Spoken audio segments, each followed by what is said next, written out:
안타깝게도 주위 쪽에 있는 망막의 시세포가 많이 손상이 돼서 기능을 잘 못할 수가 있습니다. 그거 외에도 이 빛간사 단층 촬영을 하면 망막 색소 변상에서 발생할 수 있는 합병증 중에 하나인 낭포 황반 부종이라고 하는 게 있습니다. 말 그대로 황반이 붓는 거예요. 예, 황반이 원래 이렇게 오목해야지 정상인데 그렇지 않고 붓는 것을 황반 부종이라고 하는데 이런 경우가 생기면 또 다른 치료를 합니다. 아세툴라마이드라고 하는 약을 드시거나 아니면 눈 속에 스테로이드 같은 주사를 하기도 합니다. 자, 그럼 이 치료는 유전에 의해서 비롯된 거니까 유전자 치료를 하는 게 맞겠죠? 현재 유전자 치료는 그래도 긍정적인 그런 부분을 가지고 있긴 합니다. 망막 색소 변성을 치료하기 위해서 아데노바이러스 등을 이용해 가지고 거기에 어떤 물질을 갖다가 얹어서 유전자를 전달하게 하는 그런 부분이 있어요. 실제 상용화되는 FDA 승인을 얻은 약제인데 지금 밑에서 보시는 옆에 그림이죠. 룩터나라고 하는 그런 제품이 있습니다. 이거는 RPE65라고 하는 유전자를 가지고 있는 분한테만 치료가 가능한 그런 부분이고요. 망막의 아래쪽으로 해서 건강한 이 세포를 갖다가 넣어서 유전자를 넣어서 병의 진행을 갖다가 좀 억제할 수 있는 그런 부분이 좀 있습니다.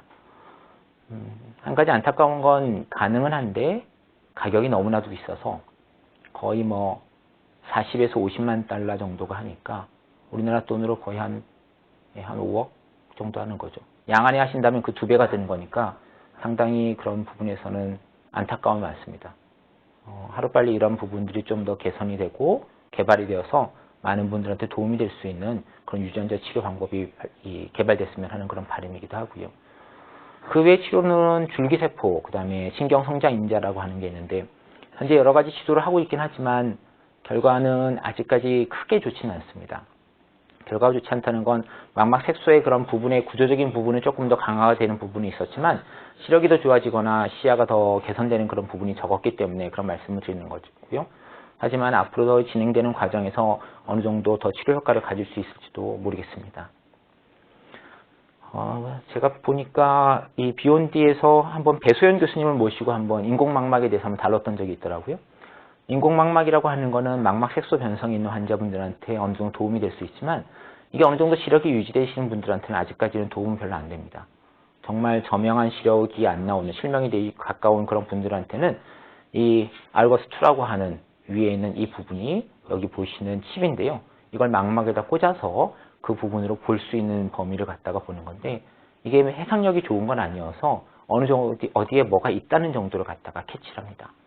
그러니까 당연히 컬러를 보는 건 색깔을 보는 건 아니고 어떤 길을 갖다가 갑자기 찾아갈 수 있는 건 아니지만 바닥에 흰색과 검은색으로 대비감도를 많이 주게 되면 그 부분을 통해서 문이 어디에 있고 어느 쪽으로 갈 수 있다. 그런 것들을 다 알게 되죠.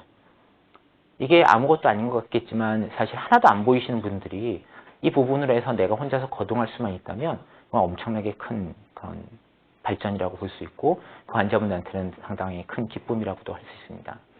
지금 알거스2는 시판되지는 않습니다. 지금 오리온이라고 하는 제품을 다시 만들고 있어서 그런데 이 제품은 뭐냐면 지금의 이 망막에 넣었던 칩은 직접 눈으로 전달되는 게 아니라 이 옆에 있는 센서를 통해서 우리가 본 걸 눈 속에 전달하고 지신경을 통해서 가는데 우리가 본 정보는 눈으로 정보가 들어가면 결국은 대뇌에 있는 피질이 보게 됩니다. 그 피질에 직접적인 자극을 하려고 하는 장비를 만들고 있어요. 그래서 이게 언제쯤 시판이 될지 모르겠지만 그래도 조금 더 기대를 해볼 수 있긴 하겠습니다. 여전히 비용은 좀 문제가 되는 건 사실이고요. 치료에 있어서 지금처럼 망막 색소 변성을 직접적으로 치료하는 것도 있지만 그 외에 합병증이 발생했을 때 치료하는 것도 필요합니다. 말씀드렸던 백내장, 그 다음에 황반의 부종이 있으면 이것도 같이 치료를 해야지만 시력의 개선 효과를 가져오게 되고요. 아무것도 치료 방법이 없다 보니까 여러 가지 하시는 것 중에 하나가 이제 보조제를 많이 드십니다. 지금까지 증빙이 된 어떤 연구 결과로 나와서 도움이 된다고 하는 거는 지금 고용량의 비타민 A 15,000 인터내셔널 유니트를 갖다가 매일같이服용하시는 건데 비타민 A를 이렇게 과량으로 드시게 되면 합병증이 좀 생길 수가 있으세요. 특히 여성분들 같으시면 골다공증이나 그런 것들이 생길 수 있고 간에도 독성이 생길 수 있기 때문에 이런 고용량의 비타민 드실 때는 꼭 의사분들하고 꼭 상의를 하시고 드시는 것을 추천드립니다. 또 DHA라든지 요즘 황반변성으로 유명한 그 루테인 이런 것들이 시력이나 시야가 좁아지는 것을 조금 억제할 수 있었다라고 하는